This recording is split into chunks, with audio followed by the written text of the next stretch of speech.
Here we are at the NEC in Birmingham.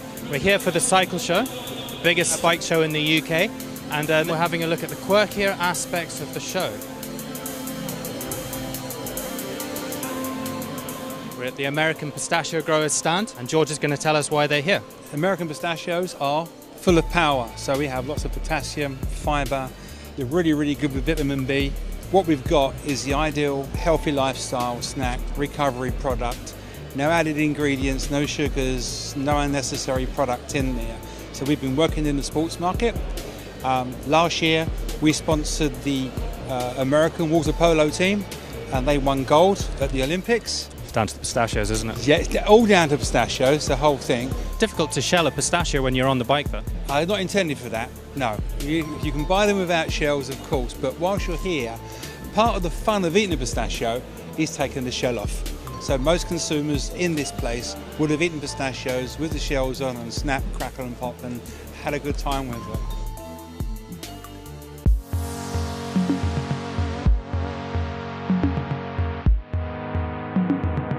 We're at High Visibility, and Sam is going to tell us a little bit about their bestseller, which is the Polite Jacket. It was originally designed for horse riders.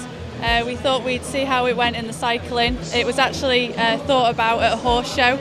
The director was just writing down notes, and she was meant to write please, but instead wrote polite, so we thought we'd give it a go, got some samples in.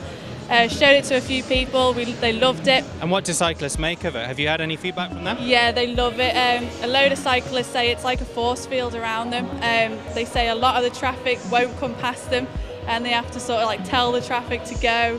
And what do the police make of it? Surely they think that this is like stepping on their territory a little bit. Well, yeah, a lot of people think that, but before we designed it and got samples and stuff, we actually showed them what we wanted to do.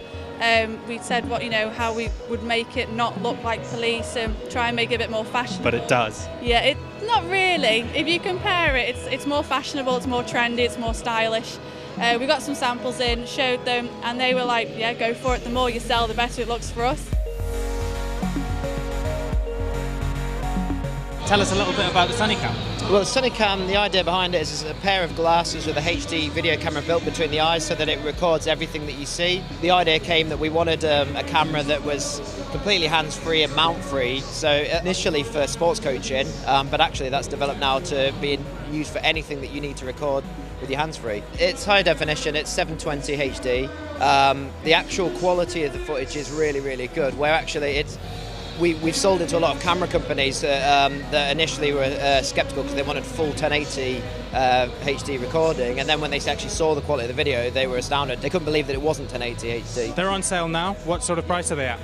They retail for $99.99. The reason that they're in that price is we felt it was important for them to be under the £100 price point, so they're an impulse buy. Bit of a discount on a pair of Google Glass then. Exactly, yeah. Well, that's the idea. At the end of the day, people don't have $1,500 necessarily to just buy on a product. We found actually that commuters use them a lot to record drivers and things like that. We found actually all different forms of cycling can get involved and use them. So we actually have a pair that's coming out next year, probably early January, February time, that'll be a little bit more cycle specific. I can't talk too much about it, but go on, of course. But it will be much more designed and geared towards cycling as a whole.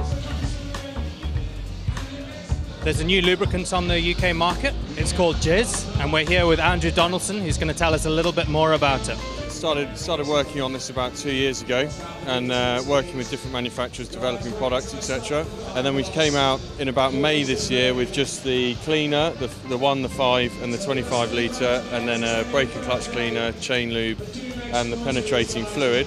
The name is a bit of a talking point. How did you manage to get that past other people when you were trying to explain, yeah, we're going to call it Jizz? I think realistically it comes down to it's different and different sells, and it suits the right demographic. It's not going to suit everyone, but that doesn't matter. Okay. What's the biggest amount of Jizz that you've ever sold in one go? Oh, I've sold a good few hundred litres.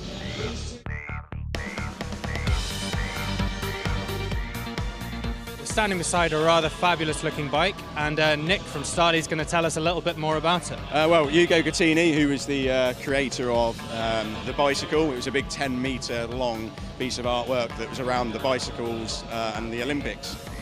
We got in touch with him and sent a bike frame down to him, which he hand drew for us with a Sharpie pen. Yeah. And the idea is, a bicycle is art. We have a bespoke nature of our products that you can paint anything you want, design what you want to make your bike. Yeah. Hence, a bicycle is art, using an artist to create a dream bike. Yeah. Hopefully we'll be auctioning it off in December. Okay. What's your favourite detail on it? There's quite a few. You can stare at it for hours, but something around here on the head tube is particularly nice.